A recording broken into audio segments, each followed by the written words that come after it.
Hello. Welcome to A Dreamer's Experience, Conquer the Chaos. My name is Sean Laurie, and as a father and foreign entrepreneur, I want to give you guys different insights and tools each week from either myself, my wife, or others that will not only help you as an individual, but also as a parent conquer the chaos. And hey guys, my name is Tiffany Lowry and I co host alongside my husband. I do wear many hats, and the two that I'm the most proud of is being a mother and a wife. We've had many chaotic moments as a family, but have somehow always managed to conquer the chaos. And that's why I'm excited to be here with you guys to share part of our journey. Yes, guys, welcome. And real quick, like always, guys, make sure you subscribe, like. Also, if you want to be part of what we're doing, what we're building with the No Perfect Father, just go to conquerthechaos.net and select was it the little in the corner in the menu. Just go in there and give you all your information. Or if you just need something a little bit more in depth, I also do one-on-one coaching, and that's available also as well on the website. And make sure you're a part of the community with the No Perfect Parent on Facebook as well, guys. Now that that is out the way, I want to introduce someone that a good friend of mine. He's also part of the Bird Nation for those Right. haters out there. But Daniel, Mr. Gregory, welcome. I'm thankful that you're here today, sir. Yes, thank you, man. It's an honor to be here, to be invited to the podcast. Been watching a few of you guys' podcasts, so it's exciting to be a part of this. And I just want to say thank you for inviting me, and I'm happy to share to the world, my story. Yeah. Appreciate it. So what I like to do, I like to do an icebreaker. Right, get the nerves out. Okay. So my icebreaker for you is what is one of the most funniest times?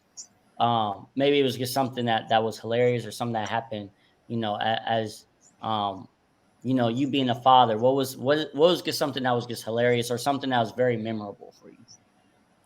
Oh man, you want me to tap into that? I have to be careful. I don't want to put these boys on blast. Man, I mean there's a lot of funny moments that we had. You don't have Actually, to mention names. You don't have to mention names. I'm gonna be careful. Yeah, I'm gonna be careful with this one. But I like this story only because it was just a great laugh. And so one of my sons actually he was interested in doing water polo, right?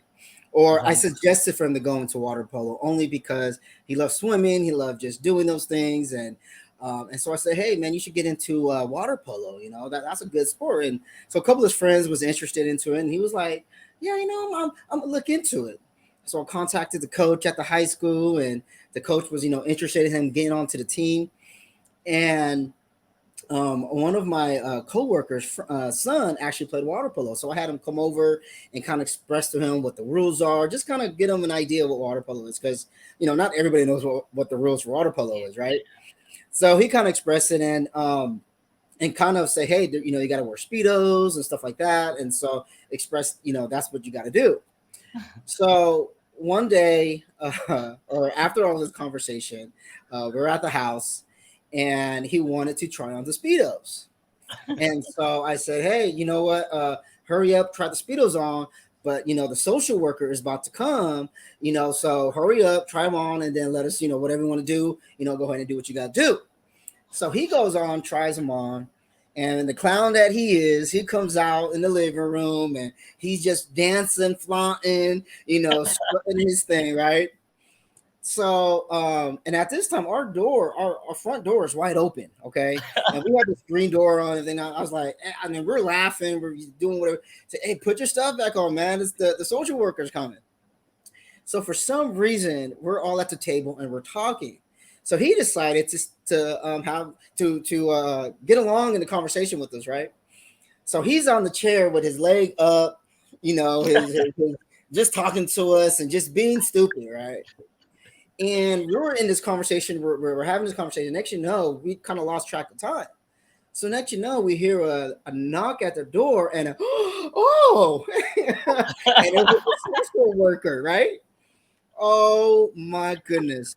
He jumps up, jets out to his bedroom, and we're all laughing. We're just hysterically laughing. And I told him, I said, this is what I told you. I told you to put your shirt on, she's coming. So all in all, I think that was one of the many moments that we had that to this day, that just cracks me up because as much as, we try to tell these boys like, yeah, put your stuff on, and they just doing what they want to do. And then when it happens, man, it was really funny. So yeah, so that was, I would say that was probably one of the funniest stories that I have, the many stories that I have with the boys. So that's hilarious. Yes, it And is. so now that brings me, because some people are like, wait, what social worker? What's going on? Right. So, so that reminds me, you have a very unique story, right?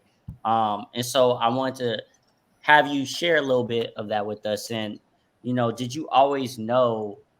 Well, actually, answer that first, and you'll probably go into it after.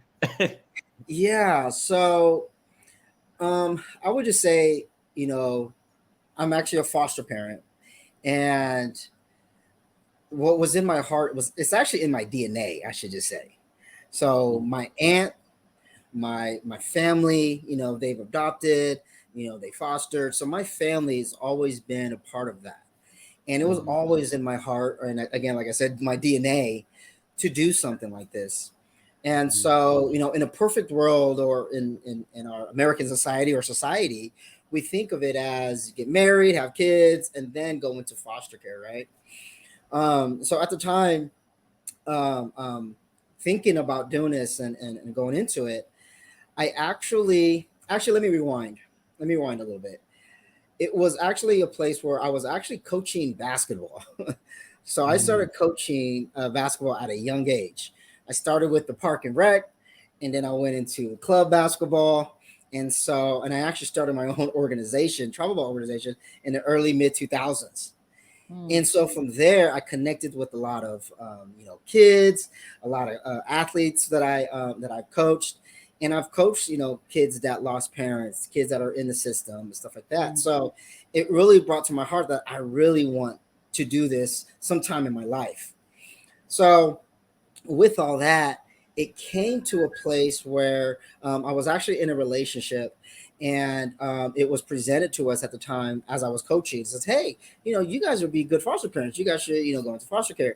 And at the time, I was like, "Nah, you know what? It's something I want to do, but I don't know. We're not ready yet. This is not the time yet." So, long story short, we broke up. Luckily, we didn't do it, right? But what happened was that gentleman came back to me and says, "Hey, you can foster as you're single." And so I was just like, I ain't fostering when I'm single. I'm single. Like, I'm enjoying myself, Yeah. And so, but with all that came, I was like, you know what? I'm not going to just put this wall up. Let me pray about it. Let me go back and let me pray about it and see what God tells me. Because at the time I wasn't real obedient with God.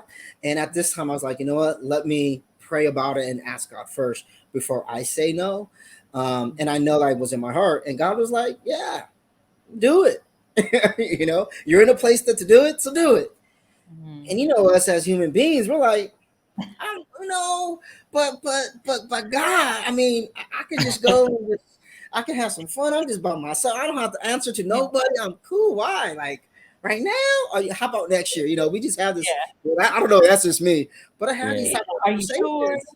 Yeah, exactly. So at the time, it was just like, it was on my heart to do it. And so that's when I just took that leap and just said, you know what? I'm in a good place. I have a house I can get into, or that I'm at, that I can provide for, for kids that are in need. And so that's what I did. So going into foster care, it was more or less a place of, how can I bless, these kids that are in need? And so after the fact, having that mindset going in, it's they bless me in my life.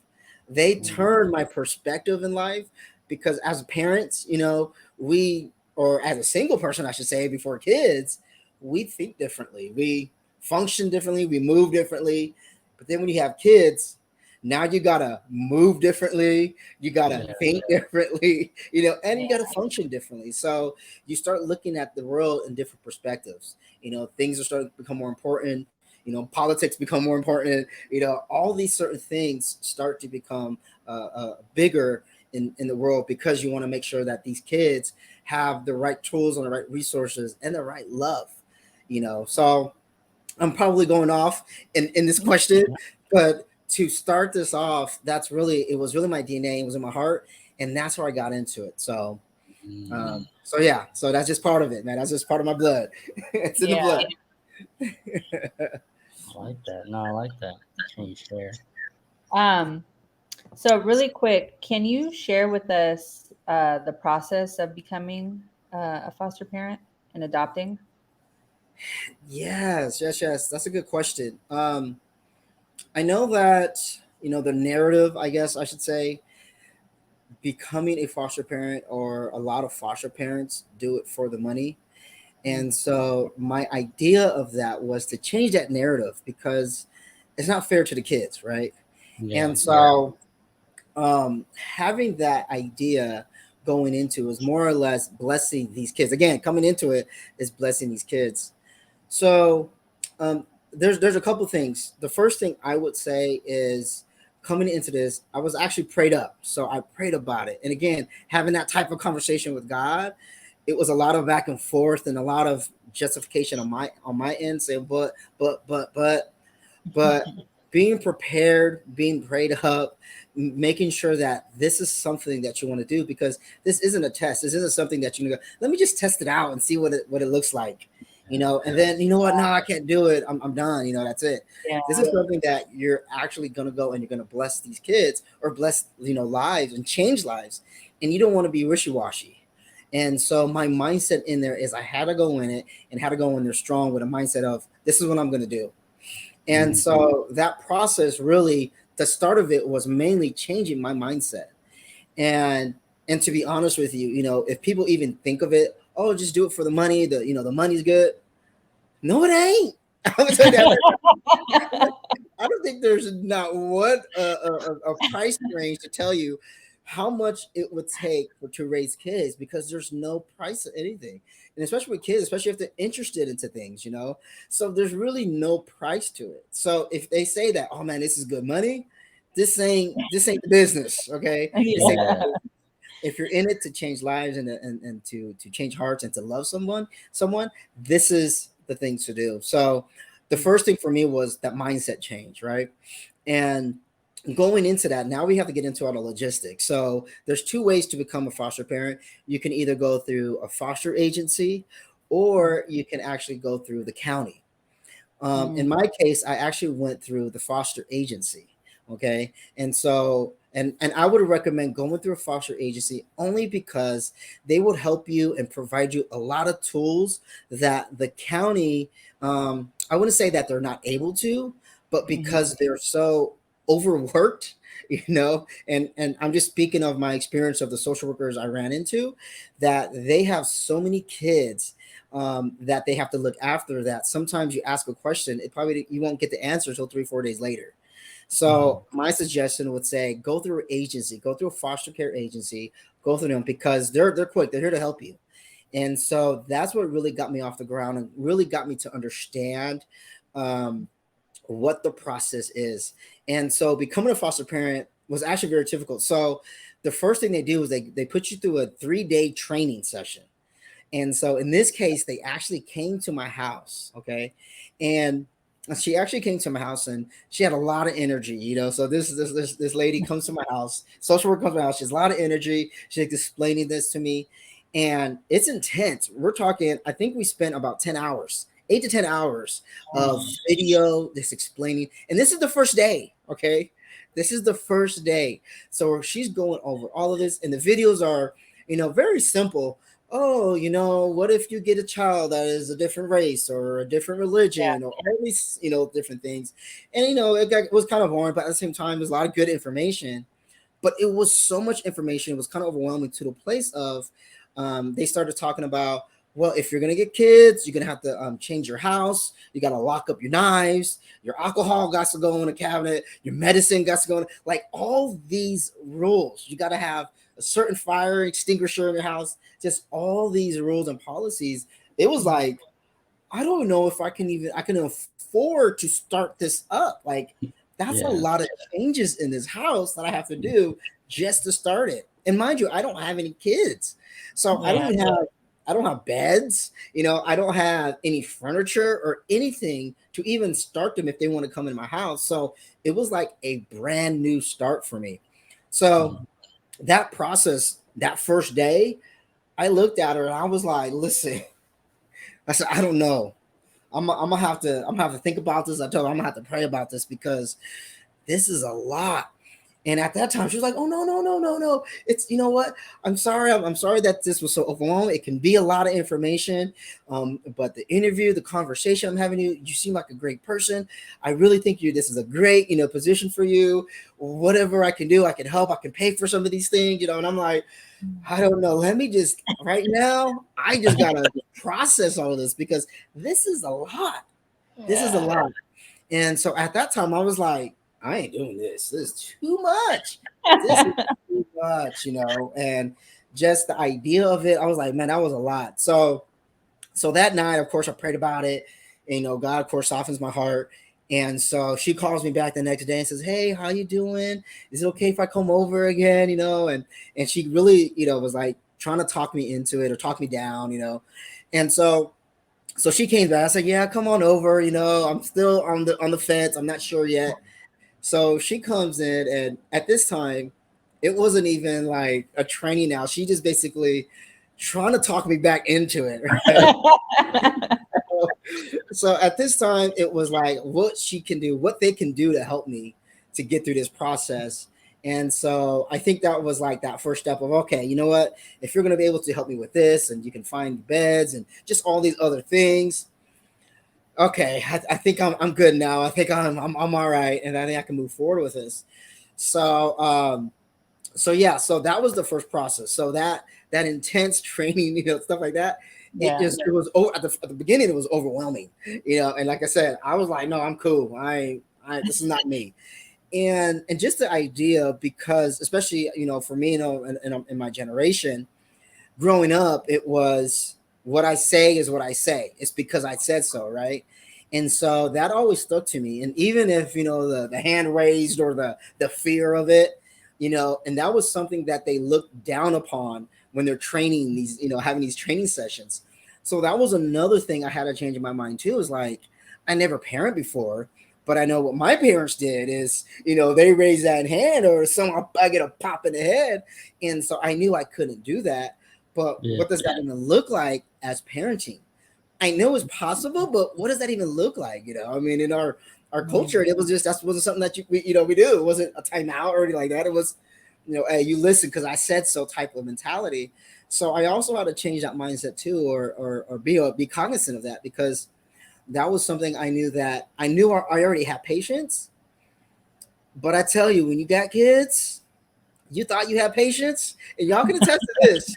Y'all know y'all can attest to this because you think, oh, I got patience. Nah, you know what? Next, I told you to go down on that. Say it Yeah. 5 times, and so I think that too was also something that I worried about. But I knew that again, being prayed up, being found grounded with that was going to help me through that journey.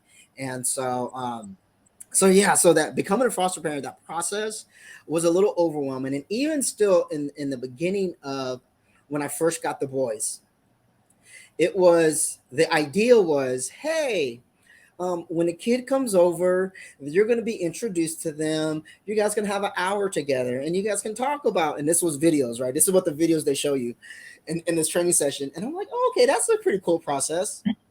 And then after that, they'll leave. And then you get to talk with the social worker and ask questions and say if this is what you really want. And I was like, oh, okay, that's a pretty cool process. That ain't happening. That did not happen at all. Okay. So first thing was I get the boys in my house. I get, the brothers, their biological brothers. I get them in my house. And again, at this time, my head was thinking like, okay, they're coming in and I get to introduce myself and we get to talk. And then they go on their way and then I get to talk with the social worker, right? So they come in, we introduce ourselves, and the social worker says, oh, why don't you show them their rooms? And I'm thinking, okay, they're not their rooms yet because we're supposed to have a conversation afterwards. But okay, I can show them potentially the room. But this is what I'm thinking the first day. So I show them the rooms and all that. And so the social worker just puts me on the spot. What do you think? I'm like, I don't know. I mean, this is my first experience of it. Yeah. So what am I supposed to do? What do I say? So I was like, yeah, this, I think, this is cool. And she said, okay, kids, go grab your bags. Wait, what? So I'm like, go get your bags. Like, it's happening today.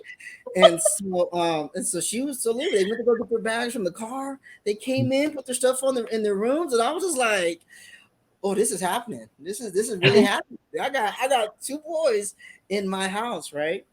So, but actually, let me rewind. Actually, before that, let me rewind a little bit because I want to stress how important or how serious foster care is in the sense of the need of foster parents. And before that, it was the beginning of the month, so beginning of June. I started that process of that training and all of that, and they said it usually takes between 6 to 8 weeks to get approved. Okay. And so I was like, oh, okay, cool. 6 to 8 weeks, you got to do fingerprinting, got to do all the background checks. You got to do all these things. They got to call your references. It's a long process. Right. So they were so in need. They were like, we're going to rush this process because we have two boys that is in need of a home.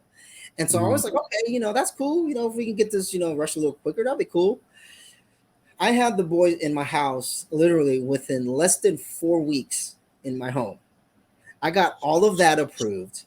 I got my house approved, everything up to code, less than 4 weeks.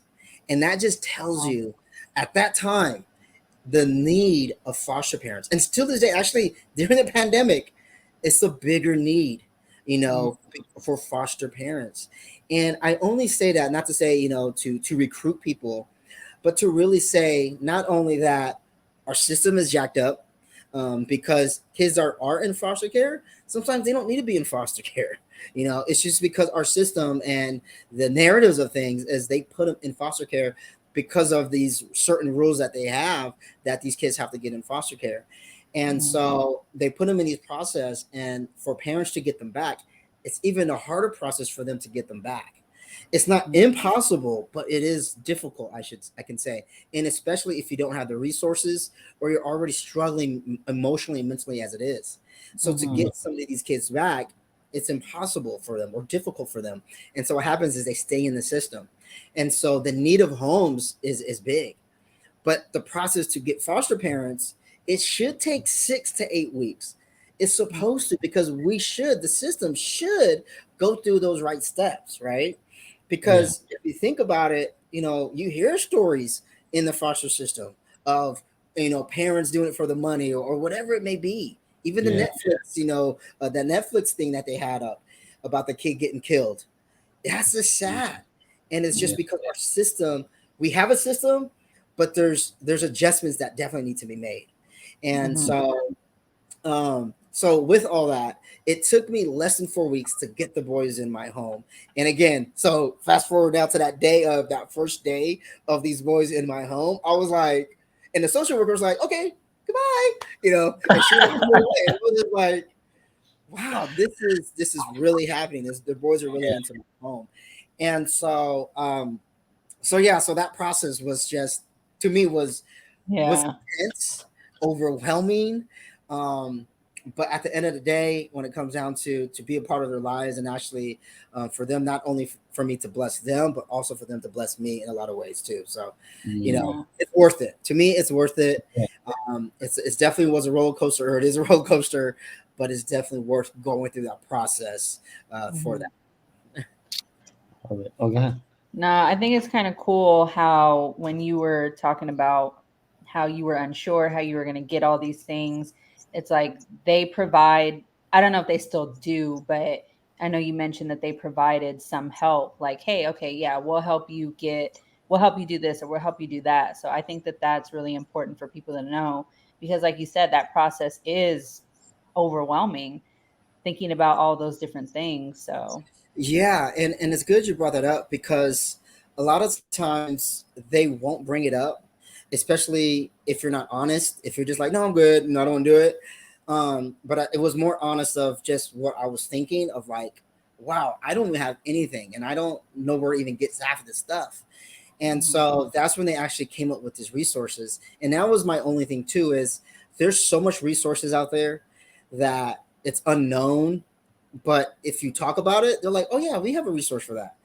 And it's important because even now, parents that are going into foster system or foster care, um, resources are there, but they don't know. They don't know how to ask.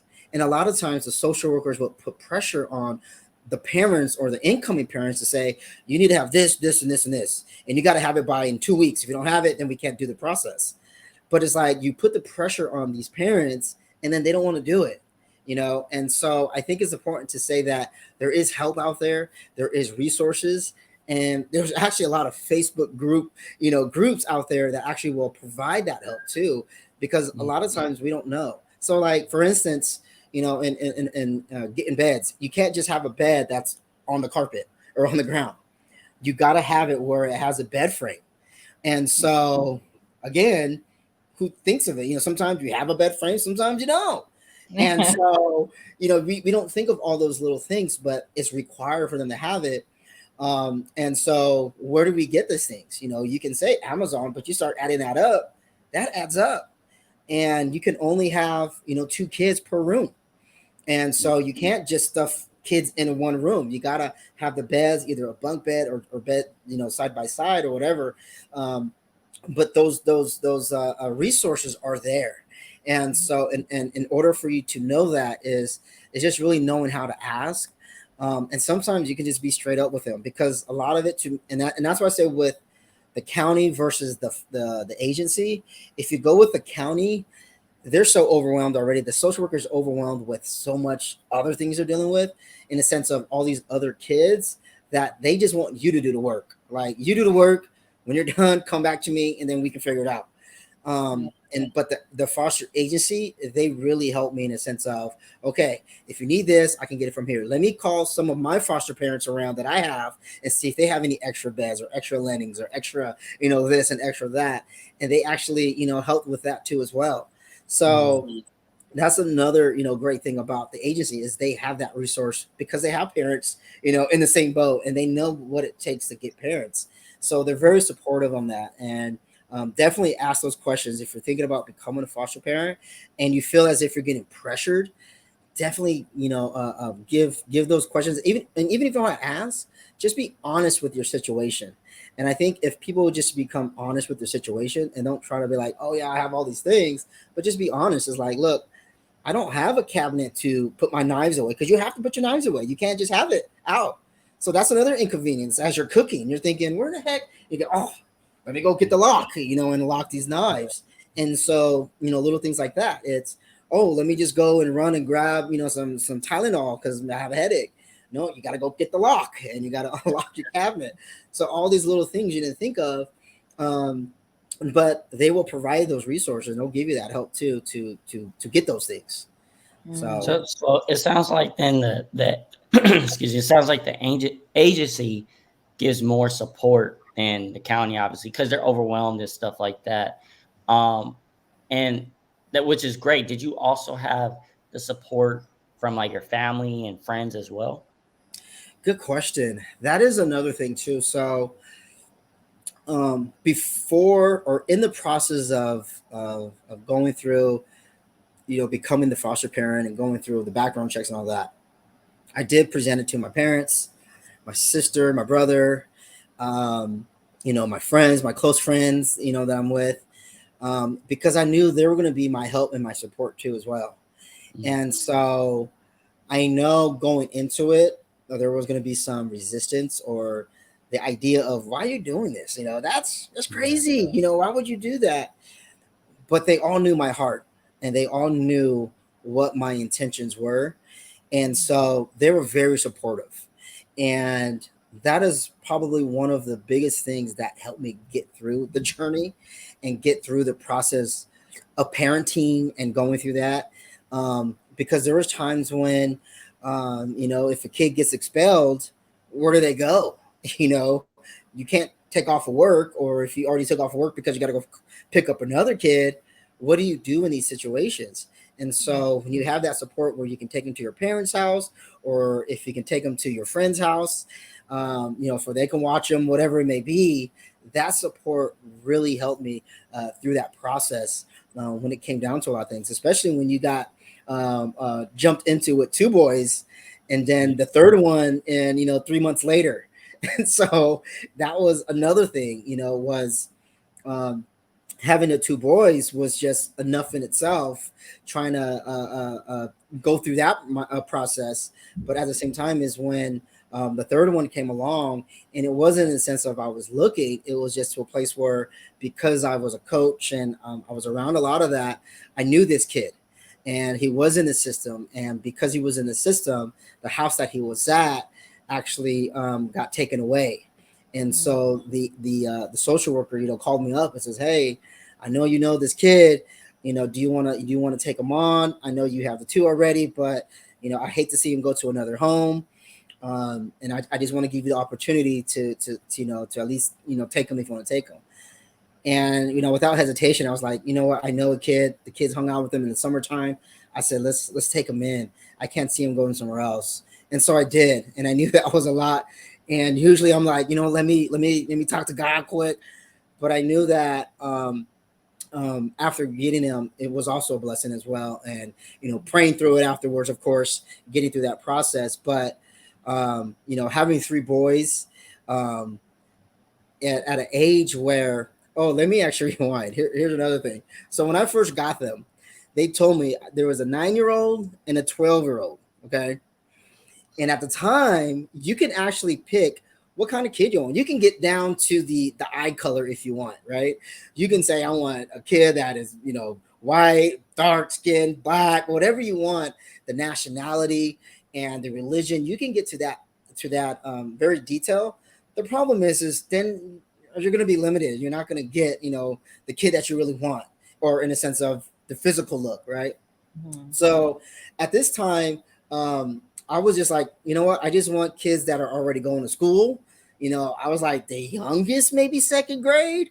I go, but as long as they're in grade school and I don't have to change no diapers, I'm good.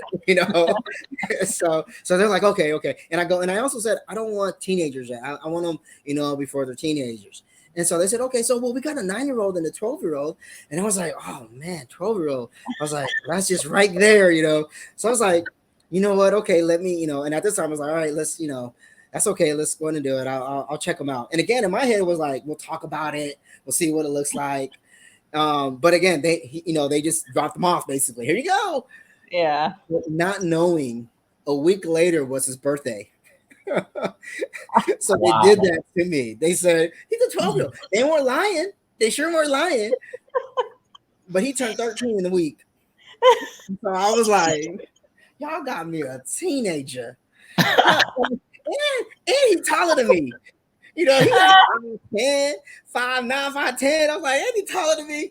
I said, man, y'all gonna give me some work here. But the funny thing is they have to be, I wouldn't say transparent. They can't tell a lie. And so with that, they said, yeah, the 9-year-old and the 12-year-old. And I guess again, you got to ask those right questions. Yeah. When did you turn 13? Yeah. And I think that's what they were trying to be like, just say 12 and then keep it moving. Like, don't say nothing else. But all in all, again, it was a blessing, for him to be a part of the family. So, but yeah, it was definitely the process of getting him through the teenage years and the support of my friends, my family, and even the church, so relevant. So here's a story I got for you, actually. And this is actually pretty funny. So I actually I went to Relevant once, right? And this was when they were at the theater off of at the plaza, the Riverside Plaza. Okay. So I get there and I heard Jonathan preach, and I was like, he's cool, but we're at a theater. Like, it's weird. Like, it's different. I don't know about this. So I was like, well, let me go keep searching around.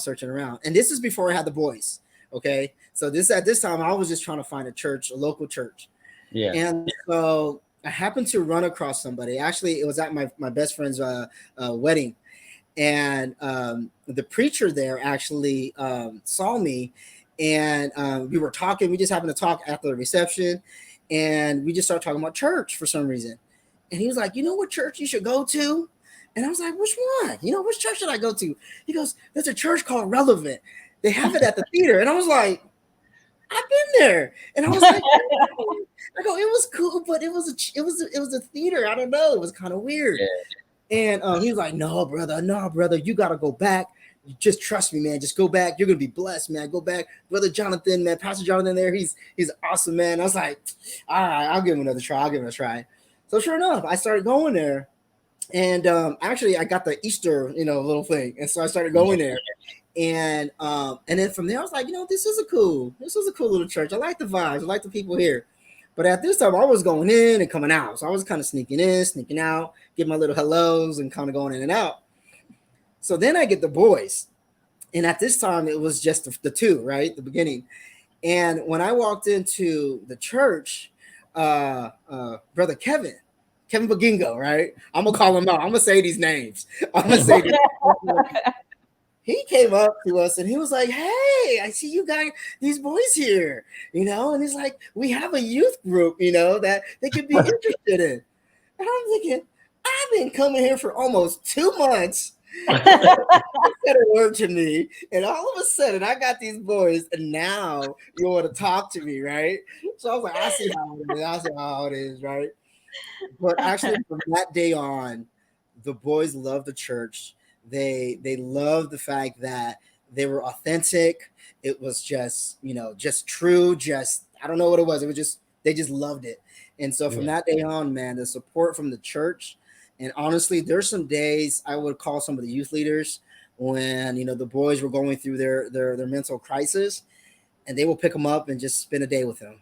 And I'll tell you, if it wasn't for them, man, I really don't know where I would be. So the church, and you even be part of their life, Sean, and pouring into them. I know you poured a lot into Danny at one time, and that really blessed him a lot. So I would just say, man, the church was definitely a place of support and helped a lot in that part of it. So definitely get a support group. I would definitely say, definitely make sure you have support. And honestly, I can't speak for everybody in the sense of like they will.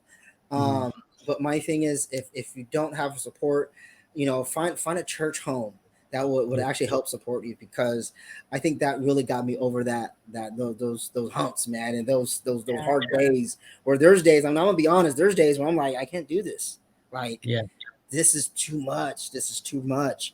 And so, but getting through that support, and even could pick up a phone call and call your friends or call your parents, and your sister and your brother, and they can help you through the process, is definitely key to working through this, because the trauma that these kids have been through, we will never, and even if you were a foster kid and you're becoming a foster parent or whatever, you can relate. No one can relate to someone else's pain in the way that they're going through it, right?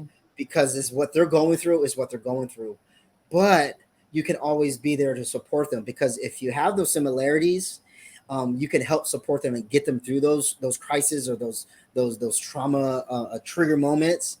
And when you have those people around you, that's surrounded around you, that has those experiences, and they can talk to them at a level that they understand, man. It changes lives. I love it. What I want to do, because there's so much good information, so much, and I still have some more questions I want to dive into. Okay. What I'm going to do, guys, because I know people's attention span is terrible. So what I'm going to do, we're going to do a part 2. Okay, we're going to do a part 2. Yes, sir. So just for you guys, because I know people's attention span. Also though, before you guys go, oh, okay, well that's cool. No, next week as well, because I will post the second half of it.